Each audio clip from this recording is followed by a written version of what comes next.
Hey guys, this is Mr. Grice for Algebra 2, Chapter 1.1 Notes, Part 1. Today we're having a basic review of fractions and mixed numbers. Our learning target today is to be able to understand what a fraction represents, write fractions in lowest terms, and to write mixed numbers as improper fractions. So, before we begin, we need a basic review of what is a fraction, okay? Now, a fraction is a number in the form of A over B. And the key thing about that is B, the bottom number, cannot equal 0. Okay? Many of you before have probably tried to divide by 0, and it's like, oh, there's an error. You can't divide by 0. And remember that that bar right there means to divide. A divided by B. A over B. Okay? Those are all the same thing, okay? Now, we don't say the top or the bottom, okay? We're going to be using the real names. The top part of the fraction, if you remember, is called the numerator. The bottom is called the denominator. So the top is the numerator, the bottom is the denominator. So, let's represent each scenario with a fraction. What is the shaded over the non-shaded? Okay, we always want to know what the part is over the whole. Okay, so the part, which is the shaded, we have 1, 2, 3. Over the whole, how many altogether? Well, we have 1, 2, 3, 4, 5, 6, 7, 8. You got 3 over 8. Why don't you guys try to do B? Remember, the part is the shaded over the non-shaded.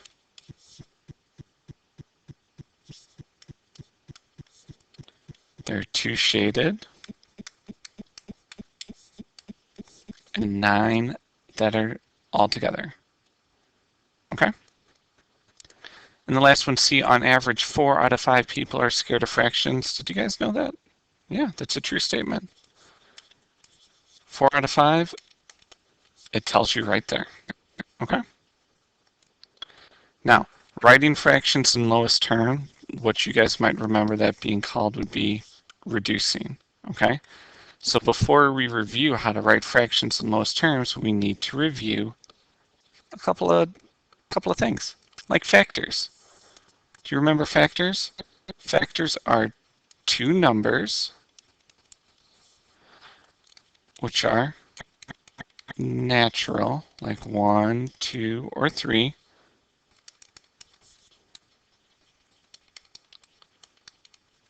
multiplied together. Okay?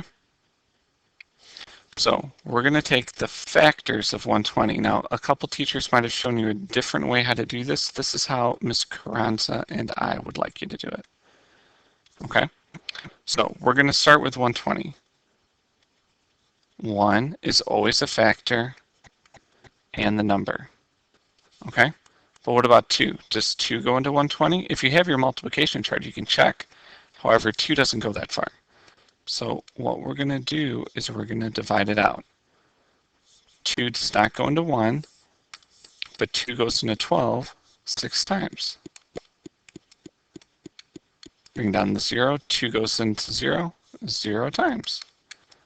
So 2 goes into 120 60 times. And we're going to do the same thing with 3. 3 goes into 12 4 times, and 3 goes into 0 0 times. So we got 3 and 40. What about 4? 4 goes into 120 or 12 3 times. Bring that 0 down and 0 times. So 4 goes into there 30 times. Now there's still more. Oh, let's make that look all nice and pretty. Okay. 5. Is 5 on your multiplication chart? That one actually is, and 5 goes into there 24 times. What about 6? 6 and 20, 7. No, 8. 8 and 15, 9. No, 10 and 12. And then does 11 go? Does 12 go? Yeah, 12 goes. And then we start repeating. So doing it by this way, it helps you make sure that you get every single one, because you know you're done once you start repeating numbers. Okay? All right.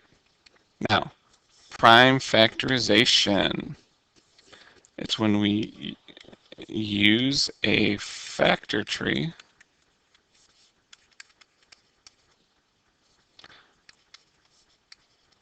to break down into prime numbers. Okay, and prime numbers, you guys might not remember what a prime number is, but a prime number, say 5. The only factors 5 have is 1 and 5. Or 17. 1 and 17. A prime number only has those 2 factors. Okay? So, if we're doing a factor tree of 120, we can pick any 2 numbers from the top. I'm just going to pick the bottom ones. So 10 times 12. And then can we break down 10? Yeah, 10 breaks down to 2 times 5. Okay? And 2 and 5 are prime numbers. 12, what multiplies 12? Well, 3 times 4. And then 4 breaks down to 2 times 2. So the prime factorization would be 2. Oh my gosh, my pen's going crazy. Times 2, times 2, times 3, times 5. We write those in order from least to greatest. Okay? And the key thing, just remember that prime only has, oh, I'm sorry. The only factors of a prime number is 1 and the number. Okay? All right, greatest common factor. The greatest common factor is the biggest factor that 2 numbers have in common. Okay, so it's the biggest factor that 2 numbers have in common. So all we're going to do with these is we're going to write down all the factors. Okay, the factors of 18, use your multiplication charts. 1 and 18, 2 and 9, 3 and 6, 4, nope, 5, nope, and then we're back at 6. Okay, what about 24? 24, we have 1 and 24, 2 and 12, 3, oh, no, not 3 and 6, it's 3 and 8, and then 4 and 6. So, what's the greatest one that they both have in common? It's 6. Okay, let's go on to 49, or 49. The next problem. The factors of 49, it's always 1 in the number. Does 2 go in?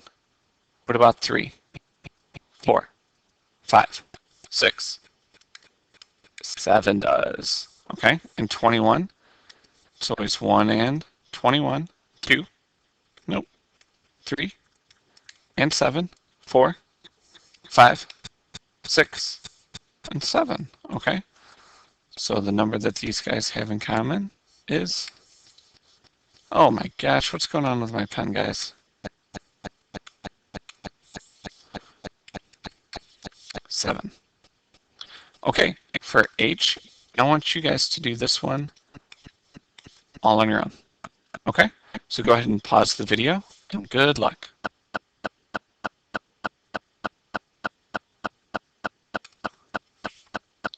Okay, did you guys get all those for your factors?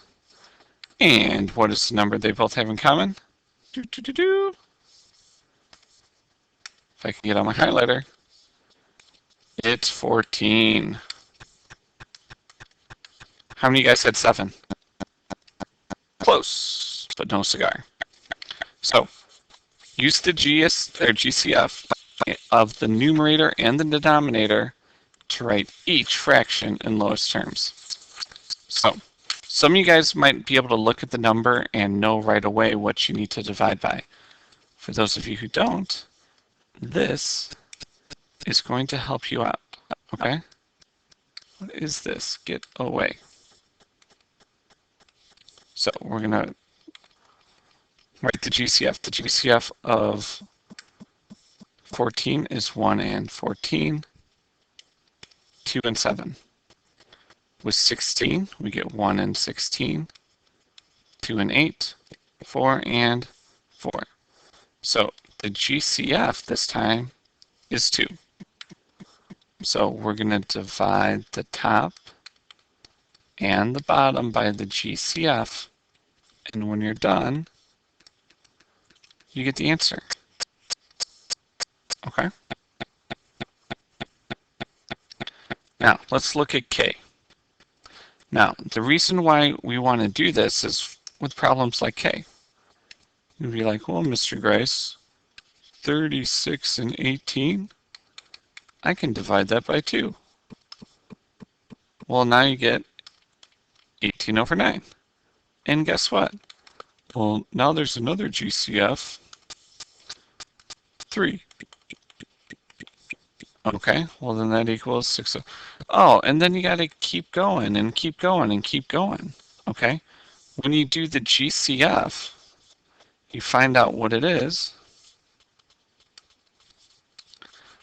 and then you only have to divide it once. Okay, so 1 and 36, 2 and 18, 3 and 12, 4 and 9,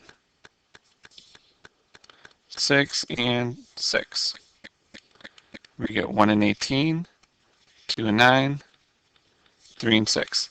And the GCF is 18. Okay? So right off the back, we can divide these by 18. So divide by 18, divide by 18, and we're left with 2 over 1. Sorry guys, my pen's acting really funny today. And that, we're actually right, is 2. Okay, now, for J, we got some pretty big numbers. Do you think we're going to actually want you to sit down and be like, oh, what are all the factors of those 2 numbers? Well, there's a shortcut, because what do they both end in? Okay, both of those numbers end in a 0. So you can cross those out. Okay, and now our new one is, our new fraction is 5 over 13. And can you break that down? No. Okay, what we pretty much did right there is we just divided by 10. Okay, and that's actually the GCF. Okay, same thing with L. What do they both end in? Well, they both end in a 0, so I can cross that out. And now my new fraction is 45 over 90. And can I cross out the zeros? No. Okay. Oh, I don't know what number I was writing there. So 45, 90. You guys are up. Go ahead and write down all of those factors and see if you can get it done. Okay?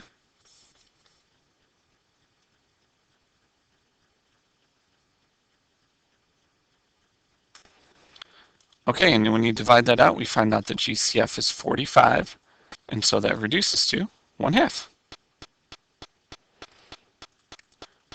Okay, so improper fractions occur when the numerator is greater than the denominator. I don't know if you guys were in elementary school or junior high and some of your teachers liked writing things as mixed numbers. We're going to change that. We're going to have everything as improper fractions. And the way to do that is by doing what's called the checkmark method. Okay?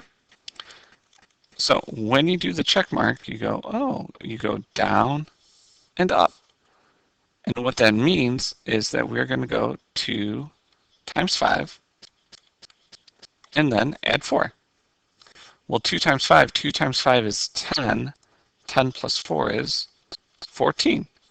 And the denominator stays the same. Okay? So for n, doing the check mark, you do 1. Oh, my pen's acting all funny again. Come on. 1 times 8 plus 7. Well, 1 times 8 is 8, and 8 plus 7 is 15, and the denominator stays the same. Why don't you guys pause the video and try O and P by yourself.